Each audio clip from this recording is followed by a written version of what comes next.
এত বড় সিদ্ধান্ত নেওয়ার আগে একটু দেখেন না সুন্দর কোনো ফয়সালা করা যায় কিনা। ফয়সালা আবার কি করব? ফয়সালা যেটা হয় সেটা তো হয়েই গেছে। এইরকম একটা বাটপার জোচ্চোর মিথ্যাবাদী পোলার লগে আমি আমার মাইয়ারে রাখুম না, এটা সিদ্ধান্ত হয়ে গেছে। সিদ্ধান্ত যেহেতু আপনারা নিয়েই ফেলছেন, আমি আর তাহলে কি বলবো। কাজী সাহেব, কাবিন নামা কত ছিল? 12 লক্ষ টাকা ছিল। 2 লক্ষ টাকা নগদ উসুল ছিল, আর 5 লক্ষ টাকা মেয়ের ভাই নিছে, আর 5 লক্ষ টাকা পাওনা আছে। আচ্ছা আসিফ, তোমার কাবিন বাবদ তো ওনারা এখনো 5 লাখ টাকা পায়। ওই 5 লাখ টাকা তুমি ওনাদেরকে পাওনা বুঝায় দাও। এই হাসিম থামো, আগে শিউলিকে ডাকো। শিউলি আগে ডিভোর্স পেপারে সই করুক, শিউলির টাকা শিউলি বুঝে নিবে। হ্যাঁ হ্যাঁ, শিউ মা। ওঠ ওঠ কইতাছি, ওঠ ওঠ। দেন কাগজ বের করেন। দেন কাগজ দেন। মা, এইখানে একটা সই করো। চুপ চুপ। এটা এখানে 5 লাখ আছে, বুঝলো? দেন সই কর, সই কর। কলমটা হাতে নে, কলমটা হাতে নে, কলমটা হাতে নে, তুই সই কর। আরে কি হলো? সইটা করছ না কেন? আরে সইটা করতেছস না কেন? কর কর, সই কর, সই কর কইতেছি। সই কর, সই কর, আবার খা, সই কর। আরে আরে কলমটা ভালো করে ধর, ধর, এখানে সই কর, সই কর। আর সই করছ না কেন? আরে কি হইছে? কি হইছে? তুই কিন্তু আমার মাথাটা গরম করে দিতেছস। একদম গলা টিপা কিন্তু মাইরা আলাম। আম্মা তুই সই কর, সই কর, সই কর। আবার এই ওইদিকে কি দেখছ? ওইদিকে কি দেখছ? তামসা, রং চলতেছে এখানে, রাও না মানে তামসা চলতেছে এখানে। এই খবরদার, ও হলো আমার বিয়ে করা বউ। ওর গায়ে কেউ হাত তুলে আমি কিন্তু খবর করে ফেলাবো। এই কি করবি? হ্যাঁ, মারবি? মার মার মার। খবরদার! আর একটা চড় যদি ওনার গায়ে লাগে, আমি কিন্তু এটা নিচে গলায় ঢুকাই দেবো। খবরদার! ছোটকাল থেকে আমার পরিবার আমারে বোঝা মনে করে আসছে। আমি জন্মের পর আমার আব্বা চাকরি হারায়, সেই দেখা আমার সংসার অভাব দেখে আসছে। এই যে আমার মা সারাটা জীবন টাকা টাকা টাকা টাকা করে আসছে। আপনারা জিগাই দেখেন, কোনোদিন টাকা সুখ পাইছে? কোনোদিন টাকা সুখ পায় নাই। এটাকে তো আমি তো বড় হইছি, লগে লগে কোনো টাকাওয়ালা পোলা দেখলে আমার বিয়ে ঠিক করে দিছে। আপনারা যখন প্রস্তাব নিয়ে আসছেন তখন শুনছে পোলা বিদেশ থাকে, পোলার অনেক টাকা, সাথে সাথে রাজি হয়ে গেছে।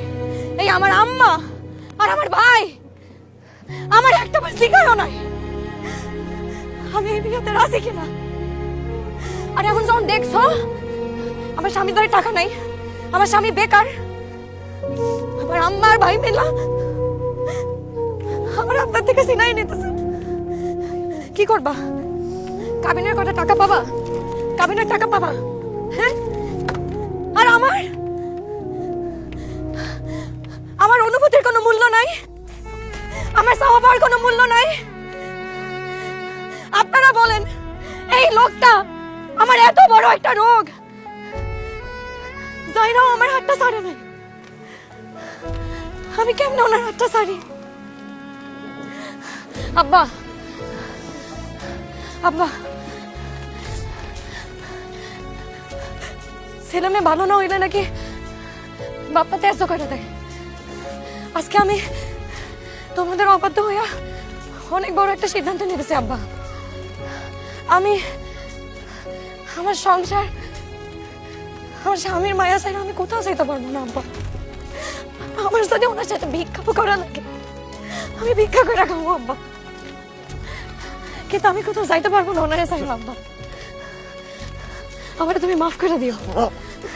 এতে যদি তোমরা আমার ত্যায্যও করে দাও আমার তাতে কিছু আসে যায় না আব্বা। এই টাকার হক তো আমার, আমি আপনার এই টাকা দিলাম, আপনি সবাইরে প্রমাণ করে দেন যে কাউরে যদি সত্যিকারের ভালোবাসেন, দুনিয়াতে যত বাধা আসুক না কেন আপনি সামনে আগাই যাইতে পারবেন, আর আমি জানি আপনি পারবেন। তুমি পাশে থাকলে আমি সব পারবো, সব। এই এই শিবলি, এই বহুত হইছে, নাটক বন্ধ করে এখন। হ্যাঁ আয়। চাচা, এখানে যারা আছে সবাইরা বইলা দেন, যারা যারা থেকে আমার স্বামী টাকা পায় তারা যেন আগামী 1 মাসের মধ্যে আমাদের সব পাওনা টাকা ফেরত দিয়া দেয়। তা না হইলে আমি কিন্তু আইনি পদক্ষেপ নিব। চলেন চলেন। সব ছেড়ে তোমার হলাম, তোমায় ছেড়ে যাব না। সব প্রেম তোমায় দিলাম, কি ব্যাপার, ভালোবাসি আপনি এরকম ধুম মেরা বসে আছেন কেন?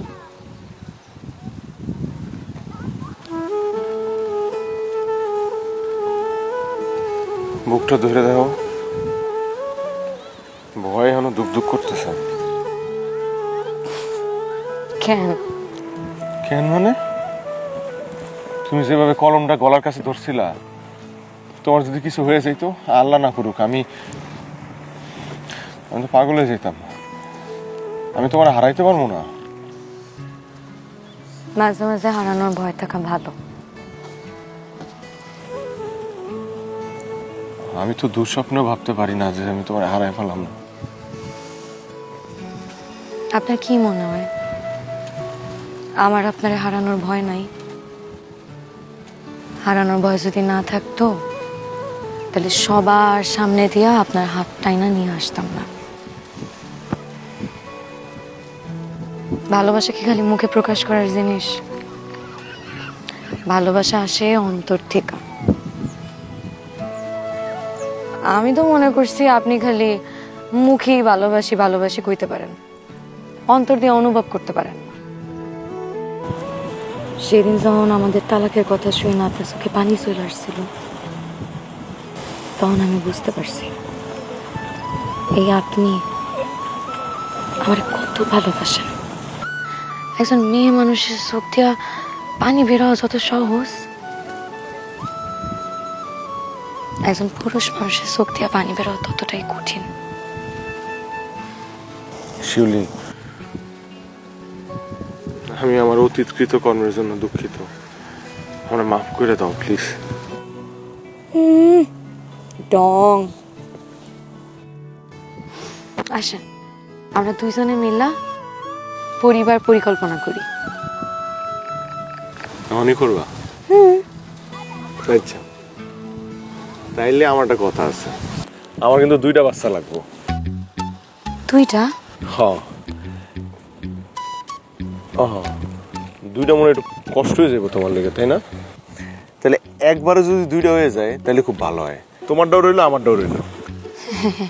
আরে ভাই, আমি বাচ্চা কাচ্চার কথা কই নাই, আমি কইছি আমাদের পরিবার পরিকল্পনার কথা, আমাদের ভবিষ্যতের কথা। আপনি সামনে ব্যবসা করবেন, কোন জায়গায় নতুন দোকান খুলবেন, আমি এগুলোর কথা কইতেছি। আর এই বছর আমি পরীক্ষা দিইনি, সামনের বছর তো ফেল করছি, সামনের বছর পাস করতে হইব না। কি কি পড়মু, কেমনে কি করমু, সামনের ভবিষ্যৎ সব গুছাইতে হইব না। আপনি তো এসব ভাবেনি না, আমি তো বউ, আমার তো কিছু দায়িত্ব কর্তব্য আছে নাকি নাই? আপনি ভাবলে তো হইতই, তাহলে কি আর এই দিন দেখা লাগতো? আমি একলাই ভাবি, আরো বেশি ভাবতে হইব। আপনি তো বাবা বন্ধই করে দিচ্ছেন, খালি হাসে।